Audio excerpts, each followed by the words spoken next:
I'm going to ask you a pretty simple question that any FNAF fan will be able to. What is the original design of the animatronics? Do you know it? Imagine your answer. Some of you might have imagined these. The ones we see in Five Nights at Freddy's 2, known as the Withered animatronics. But it may also be that some immediately thought of other animatronics, the ones we see here. The classic designs that first appeared in Five Nights at Freddy's. This, believe it or not, is a debate that has been generating all kinds of discussions within the community for quite a few years. And although personally, I think the answer is more than obvious, thanks to the most recent FNAF game, Secret of the Mimic, we were given a satisfying and conclusive end to this almost eternal debate. In this video, I'm going to explain to you in great detail which animatronic design came first. There are all kinds of tests and arguments against each other, but there can only be one answer and one truth. And today, I'm going to explain it to you. Before we start, remember to subscribe, give it a like, and leave a comment. This helps me a lot and allows me to keep uploading explanatory videos like this one.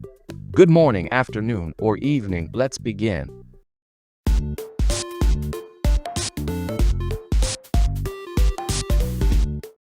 Before starting this versus between animatronic designs, it's worth clarifying some differences. If you're a veteran fan of FNAF, you might easily tell who's who. However, for those less familiar with Five Nights at Freddy's, or new due to recent games and movies, they might be confused about why there's debate over which animatronic design came first. At first glance, it's clear that both designs have strong and noticeable differences. The withered ones obviously have a much more faded, terrifying, and of course, decayed appearance, giving them that old or downright withered look, hence their name. As they first appear in the prequel Five Nights at Freddy's 2, as the old animatronics from a previous location to the one we have in this game. This means that there was previously a Freddy Fazbear's Pizza location that closed due to an unfortunate event, and we know that was the MSI, or Missing Children Incident of 1985, where William Afton ended the lives of 6 innocent children, who would go on to possess these animatronics. Their bodies are much larger and more robust. They have more physical damage, and some of them even have their own voice different between their two versions, like Withered Foxies, which is completely different from the normal Foxies. Some might think it's just a deteriorated version of the first game, but they're wrong. FNAF 2 is a prequel, not a sequel, with events in 1987, while the first game's events occur later, around 1993. This sparked debate, leading fans to believe these were the first designs, dating back to 1985. By 1987, they were already deteriorating, serving only as parts and replacements for the toy animatronics. What adds to this confusion is the appearance of these designs for the second FNAF movie. This sequel, instead of using the first film's designs, adopts the look from the games for this installment. A notably confusing situation we hope will be clarified within the movie. The thing is that these designs contrast a lot with those seen in the first game, which, as seen at the end of FNAF 2, suggests that they were reassembled and reused to make way for the robots we see in the first location. Due to the fact that they date back to 1985 before the first and second game, and because their designs seem to hold a certain mystique within the community, the vast majority of fans assume that both the first Freddy Fazbear's Pizza restaurant or Fredbear's Family Diner had to have them in a repaired state. This is how the myth of the Unwithered animatronics was born. Hypothetical designs created by the community where we can see them before having their notorious damages seen in the sequel. However, even though they look great, and I personally love them, these designs have never appeared officially, except for the ones we see in the Pop Go spin-off. But that's not even canonical, making them more of an urban legend than something genuine and real. Some even speculate that they could date back to 1983, as most of them look very similar to the nightmare animatronics from Five Nights at Freddy's 4, looking much more like them than those from the second game. Additionally, there's an exclusive dialogue from Withered Chica where she claims she was the first. I was the first. I have seen everything. A line that FNAF 1's Chica never says, since, well, she doesn't have an official voice. With all this said, you'd think they are the original designs, and later Fazbear Entertainment made the ones we see afterwards. But what if I told you that's not the case? Many people might not completely like this statement, but it's a fact. The Withered animatronics weren't the first designs of the animatronic band we love, and it's likely they never existed as such, but we'll delve into that later. On the other hand, the ones that were really the first designs are these animatronics we see here, the classics, the ones we've always known.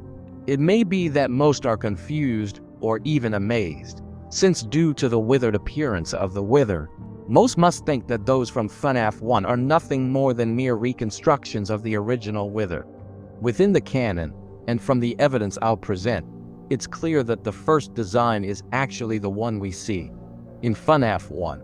The first and most obvious proof is in FNAF Help Wanted 1 and 2. This game is crucial as it helps us determine when the classic designs existed chronologically. One of the strongest arguments that the defenders of the Unwithered have is that they must have existed at least by 1985, where they would then be possessed by the children. However, thanks to the coins that can be obtained in this game, we see that the coin is stamped with the title from 1983, with the obvious face of none other than our friend Bear from the first game. Some might argue that it's just a simple sketch or draft made by Fazbear, which I find valid. However, the fact that it says Freddy Fazbear's Pizza below reinforces the idea that this pizzeria already existed and was different from Fredbear's Family Diner. This would explain why they appear on the TV within the 1983 TV show, confirming that these nightmare designs are actually based on those from the first game, reinforced by one of Phone Guy's dialogues in the first game, where he says that the animatronics have been singing for over 20 years. If we do some simple math, it results in them possibly being created in 1973. While this is an exaggerated claim on their part, it seems to me that it is a key piece to understand when they might have been created. And this takes us away from 1985 and places us in the year 1973 or even a little earlier, where these animatronics could have been created.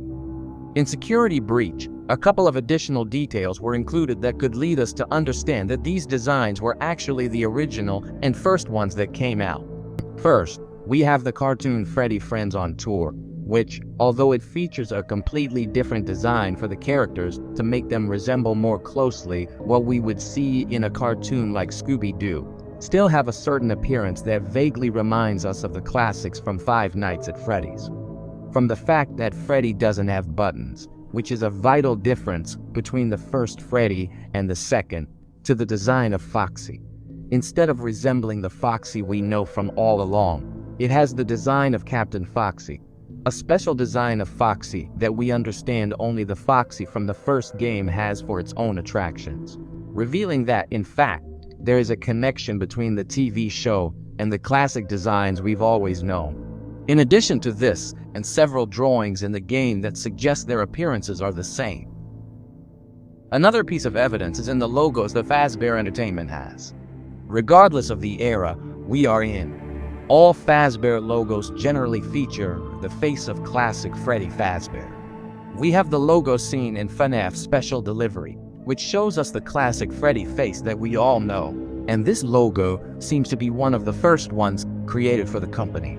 We also have the FNAF Hell Wanted logo, which again has the exact same classic design, just with a more stylized touch due to how the logo is.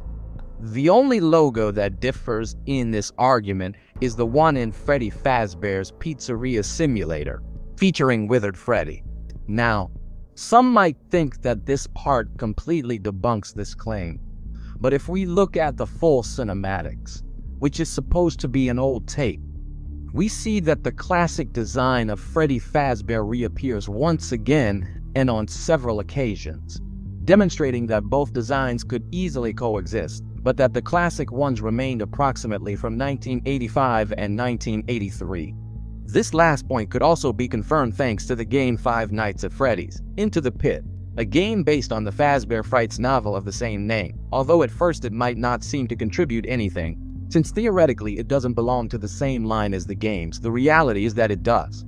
To give you a summary, in this game we play as Oswald, a kid who, thanks to Jeff Spitz's ball pit, discovers that this place actually used to be Freddy Fazbear's Pizza. Oswald starts having visions in a pocket universe about the pizzeria in 1985 and manages to see the same original incident with the 6 children. The curious thing is that the designs and models of the animatronics seen in this game are not the withered ones, as most suspected, but rather the classic designs, the ones that appear in Five Nights at Freddy's 1. Knowing this, and taking into account that Into the Pit tells us about the events that occurred in 1985, long before FNAF 1, it is safe to say that the classic designs were the ones inside the pizzeria the day William ended the children, completely disproving the argument that the Unwithered were the pizzeria's designs when this happened. It is also more than clear when looking at the drawings of the animatronics that appear in Oswald's notebook, as we see blueprints of the animatronics revealing their designs and appearances. They are from the first FNAF game and not the second one. So it is safe to say that at least by 1985, these designs already existed. And if we want to go a little further back in time, thanks to the coin we saw earlier in FNAF United, we know that the design already existed for 83, but by 85 it's already confirmed. But if we want to go much, much, much further back, and if you don't believe me that these designs were the originals, then here is the biggest proof, the proof of all proofs of Fredbear. Fredbear has always been an enigmatic character, as we've never had the chance to see what he looked like outside of illustrations, minigames, and of course his nightmare version, which obviously isn't how he looked in the restaurant. But thanks to Ultimate Custom Night, we were shown what his original design was like, having an appearance literally identical to Freddy Fazbear from the first game. This not only confirms that Golden Freddy and Fredbear are the same, but also that the design this animatronic had at least by 83 or even earlier in Fredbear's Fan Family Dinner was in that case the one from FNAF 1, confirming once and for all that the Unwithered never existed as such. And if with all these proofs you still don't believe me, I have the biggest and most shocking and irrefutable proof that the Unwithered were not the original designs thanks to FNAF's Secret of the Mimic. If we go to the end of the game, we can see that Edwin Murray at Murray's Custom Manor was designing for the first time what the first, and I mean first animatronics that Fazbear Entertainment would have of Bonnie, Chica, Freddy, and Foxy would look like. And these designs are precisely those from FNAF 1, so you understand me. These animatronic designs would go to the first Freddy Fazbear's Pizza restaurant, the same one where the tragedy of 85 would later occur.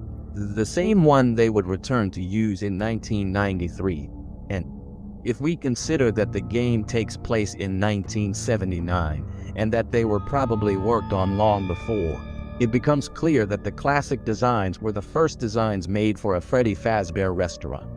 This becomes more than clear when you see that they are not even finished and are nothing more than unfinished molds of animatronics that we would later see in action when Fazbear takes back his belongings by force, confirming once and for all that the Unwithered never actually existed.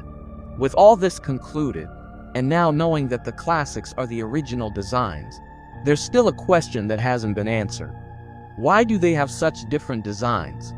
Well, for this there are 2 answers I can provide you, although it's most likely that the designs themselves aren't canonical as such. The first answer lies in a mistake by Scott. By the end of 2, Scott Cawthon might have wanted to experiment with character designs that were creepier, more malevolent, and damaged than the originals, creating new iconic designs from scratch. However, This may not have always been the case, since in the first teasers of the second game we saw that Foxy had exactly the same appearance as in the first game, and not so much like the one we saw in the second. So I don't rule out the idea that Scott simply changed them, unintentionally creating a huge plot hole that he would later fix. It is also possible that the Unwithered do not actually exist as such, but the Withered do, being nothing more than pure pieces, parts, and other robotic components that were assembled in such a way that they could not be used as stage animatronics. So, after the 1985 incident, they might have tried to put them back together using other pieces, but ended up with a failed result. Whatever the case, the answer is the same. There is no instance in which the Withered animatronics could have existed, according to what the canon shows us. It is possible that the classic designs were the first and only ones to exist in the entire saga. Maybe over time they have added the Withered designs, but it's the most unlikely thing that has happened. But well, this is my entire analysis of the designs, the first designs of Freddy Fazbear's Pizza. I hope you liked this video, and without anything else to say, see you next time.